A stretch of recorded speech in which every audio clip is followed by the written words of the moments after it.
Okay, may buntag mga higala. Kabo na putang tubig sa tabay mga higala. Presko ka tubig mga higala.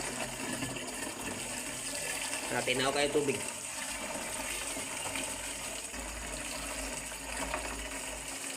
Kaya din tabaya mga higala no, nahimo na siya mga higala atong tuig 1994. Taas nang higayon ang tabaya mga higala. Taga-probinsya na nakarilit ani mga higala nga magkaos og tubig.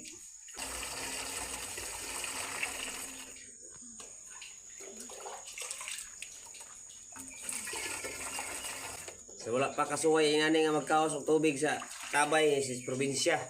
Ari na mo dire. For today's video mga higala no, ako ipakita ninyo ang sud or ilaw maning mong tabay katong kong i-upload sa niaging mga adlaw. So mao din mga higala no, ang ilaw maning maong katabay nga katong i-upload bitaw na ko sa niaging nga video. O inyo makita mga higala ang iyang ilaw mo. Itong madungog ang patak sa pagtagak sa tubig ikan sa ibabaw mga higala. Lahi ni siya nga klase sa tabay mga higala kay ubang tabay mga higala is paubos no or kanang patungsad pa dong sa ilawom.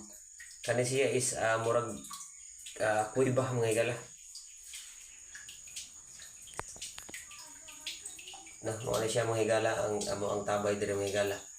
Makita na to mga higala nga naay mga nagbitay sa ibabaw. Ano makita ang kuha na mga higala ang agi sa tinagihan sa tubig no. Kana magkaputi ang kilid mga higala. Amo pa na gisubayan sa tubig na. Perti ka tinaon niya mga tubig mga higala.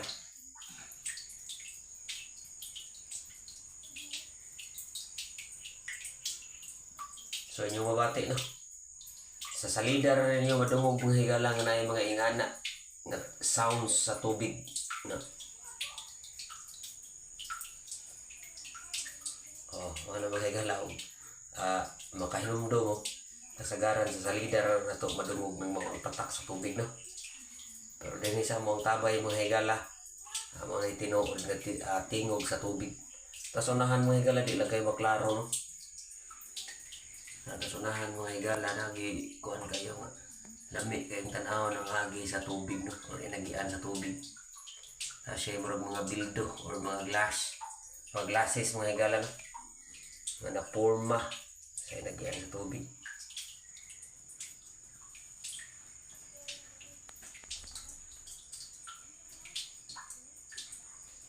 Nindot kayong paminahon mga higala ang tingog sa patak sa tubig. So mao to mga higala no. Akong ipakita ninyo mga higala ang sud sa tabay nga amo ang kausanan diri sa probinsya mga higala. No.